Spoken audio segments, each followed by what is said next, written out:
Le débat de Smart Job et un grand entretien aujourd'hui avec Marc Sanchez. Bonjour Marc. Bonjour. Secrétaire général SDI, syndicat des indépendants et TPE. Et régulièrement, vous venez sur notre plateau avec des études, des photographies de la situation des chefs d'entreprise, de TPE et de PME. Avec une étude très récente, les chiffres du premier semestre. D'abord, on peut dire que ce n'est pas bon. La situation aujourd'hui des patrons et patronnes de TPE, PME, bon, c'est pas terrible. Ah non. Non, malheureusement, je suis désolé d'annoncer à chaque fois des mauvaises nouvelles. Il fait mauvais temps et en plus... Avec le gouvernement, oui, c'est ça. On a constaté sur effectivement la période du premier semestre des grosses difficultés en termes de perte d'activité, en termes de baisse de niveau de rémunération des dirigeants de TPE, donc des commerçants, des artisans, des professions libérales, dans des secteurs d'activité assez largement impactés. Je pense notamment à la construction, au commerce dans l'alimentaire, l'équipement de la personne, etc., etc.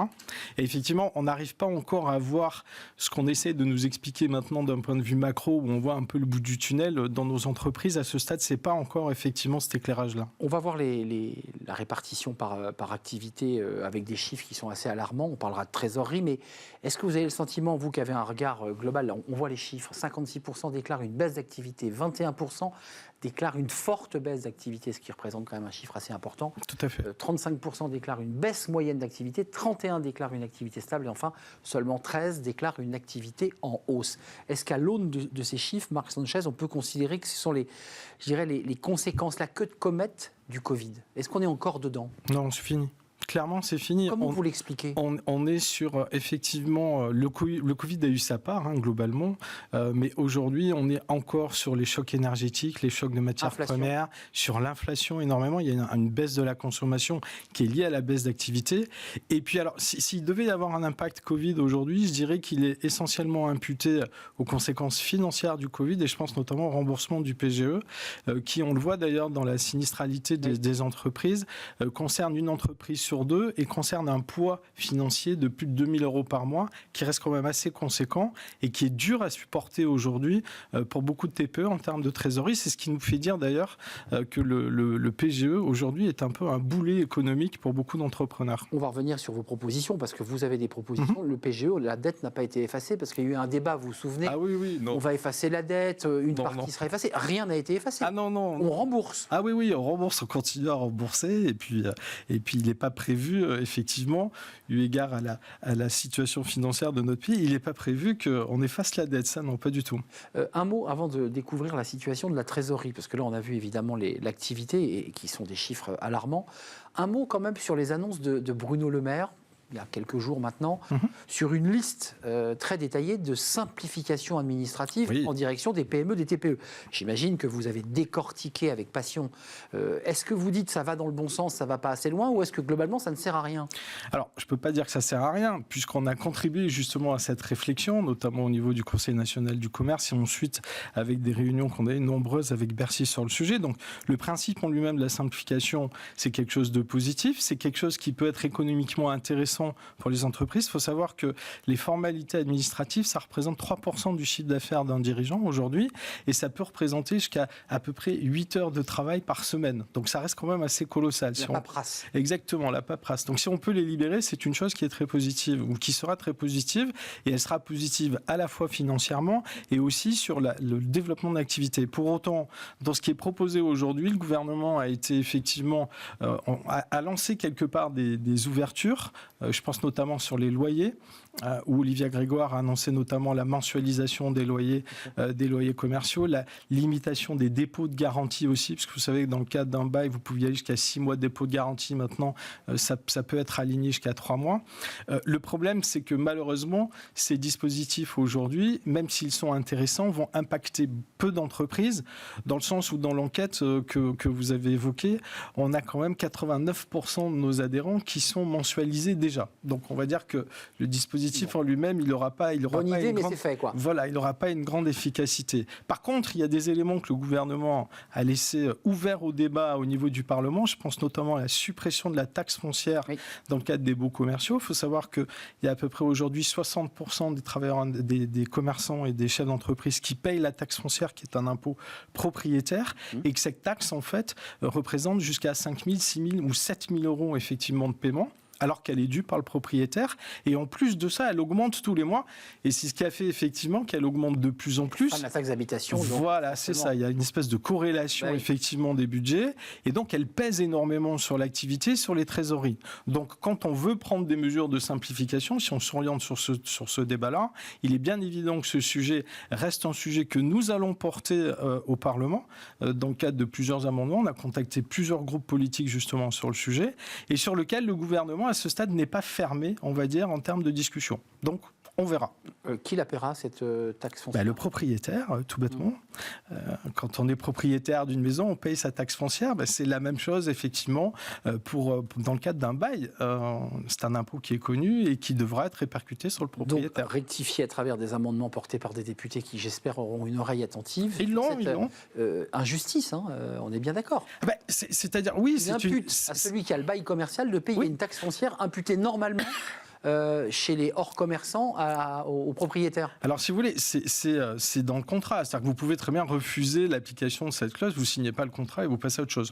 Le problème, c'est que c'est devenu une clause normative et qui est intégrée directement. Donc, on ne vous demande pas votre avis. En fait, ce n'est pas un élément de négociation et c'est ce qu'on veut aujourd'hui, effectivement, supprimer. Alors, Marc Chancel, tournons-nous vers la trésorerie. Vous en parlez beaucoup depuis le début de cet entretien. Regardez ces chiffres.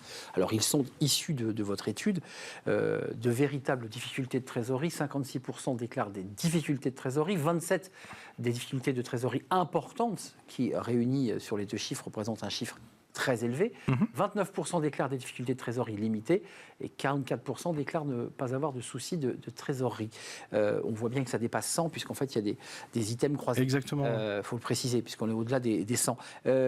Concrètement, ça veut dire quoi des problèmes de trésorerie ? Ça veut dire des personnes qui sont en cessation de paiement, ont des difficultés pour payer les fournisseurs. Concrètement, ça veut dire quoi ? Alors, c'est à ce stade effectivement des situations où on peut être en difficulté sur les fournisseurs, où on est en difficulté sur sa propre rémunération. C'est-à-dire que le premier poste qui est compressible pour le dirigeant, c'est sa rémunération. Et on constate dans l'étude d'ailleurs effectivement que le niveau de rémunération des chefs d'entreprise a encore baissé. Il y en a 52% aujourd'hui qui touchent moins d'un SMIC. C'est-à-dire que c'est l'élément, c'est la variable d'ajustement la plus immédiate.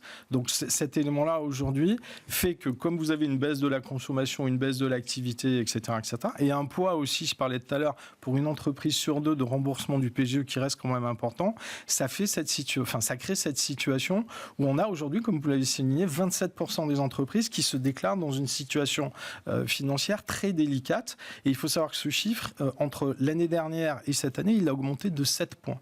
Donc on est effectivement dans une vraie aggravation. Ça veut dire quoi ? Ça veut dire qu'à terme, ce sont les entreprises qui peuvent fermer, disparaître. C'est ça, avec un redressement judiciaire ou une fermeture. C'est ça l'enjeu. Oui, c'est soit la cessation volontaire d'activité quand le chef d'entreprise en aura encore la capacité, soit effectivement rentrer dans le cadre d'une procédure collective, c'est-à-dire aller au tribunal de commerce et puis à ce moment-là rentrer dans une procédure qui, dans 92% des cas, arrivera à une liquidation judiciaire.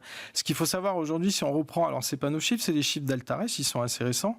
Sur 12 mois lycée, on a passé le cap des 60 000 défaillances aujourd'hui. Donc, et ce chiffre, il est récent, il date du mois d'avril. Donc, alors, le gouvernement nous explique qu'on est effectivement dans des données qui sont équivalentes à 2015, etc.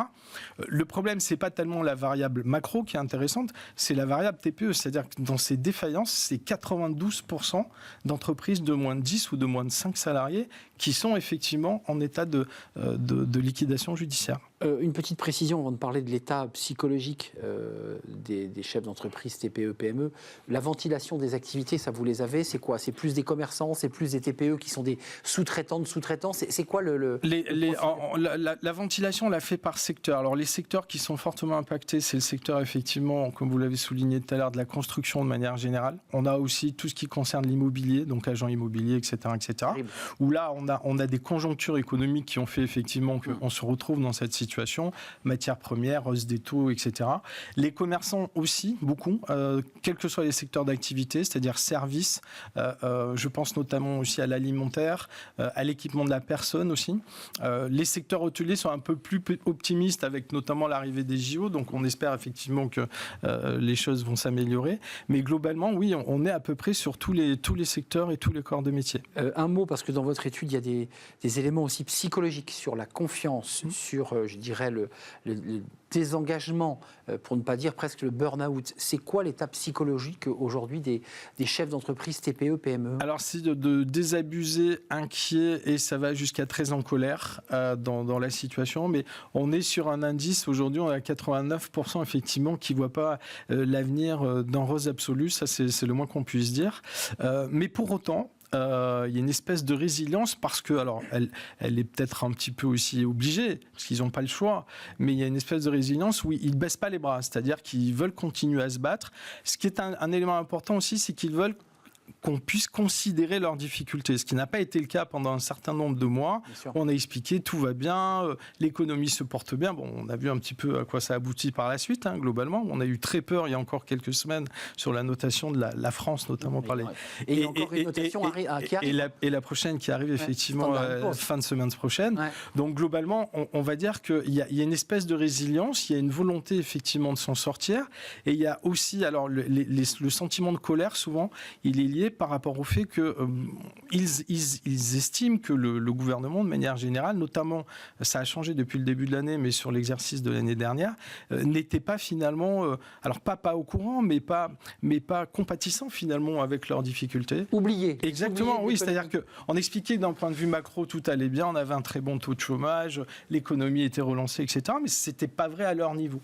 Et quelque part, c'est l'élément, effectivement, qui les révolte pour certains. Vous avez évoqué le travail de lobbying positif vers des députés sur la taxe foncière. Quels sont les autres sujets sur lesquels vous dites on va faire levier, on va agir, on va s'engager? Alors, il y a l'énergie. Aujourd'hui, c'est un vrai sujet parce que c'est un poste dans les bilans des entreprises qui est très, très important.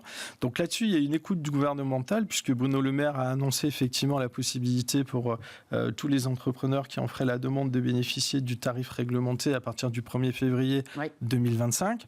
Bon. On est un peu tard dans le dispositif parce que maintenant le TRV est plus cher que le prix sur le marché. Mais bon, c'est un premier point. Ça c'est presque réinversé. C'est ça, oui. On est à 250 € sur le TRV aujourd'hui pour le mégawatt. Alors que sur le marché, si on regarde ce que la Creux nous expliquait, on est à peu près à 140. Mais bon, c'est un point de sécurité. Il arrive un peu tard, mais il arrive quand même. Il y a surtout un élément pas de chance, j'ai envie de dire. Oui. Le moment où Mais après, on n'est pas à l'abri d'une nouvelle montée. Hein, et on l'espère pas, mais bon, ça peut arriver.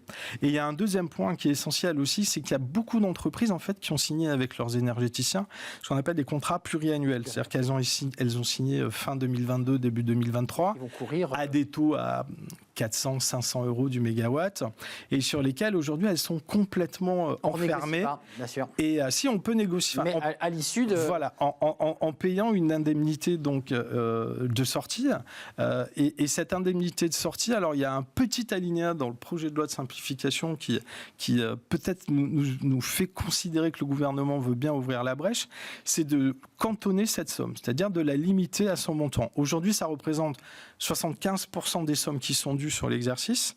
Là, on parle effectivement d'une... Alors, nous, on veut aller vers la suppression comme pour les consommateurs. Une indemnité, compensation... Voilà, mais qui soit, somme toute, très raisonnable. Ouais. Alors, les débats sont ouverts, ça a été évoqué dans le cadre du projet de loi simplification. Je ne pense pas qu'elle soit discutée ou validée dans le cadre du projet de loi, puisqu'il y a une loi énergie qui devrait normalement arriver sur le second semestre. Et je pense qu'effectivement, de ce point de vue-là, ça sera un élément important. Il y a quand même 140 000 entreprises aujourd'hui qui sont dans cette situation de contrats pluriannuels et sur lesquels on peut estimer que les super profits des énergéticiens, c'est-à-dire plus de 43 milliards d'euros quand même, sont bien alimentés de manière générale. Merci Marc Sanchez d'être venu nous éclairer, secrétaire général du SDI, le syndicat des indépendants TPE, avec cette étude très détaillée sur la situation financière de l'activité et la situation psychologique aussi. Et elle est en ligne sur notre site si jamais on veut la consulter. Absolument, en ligne sur le site du SDI. Merci, c'est un vrai plaisir de vous accueillir Marc Sanchez. Merci à vous. On tourne une page, c'est le livre de Smart Job et on va accueillir un auteur qui parle des managers et de la manière de manager. On l'accueille tout de suite.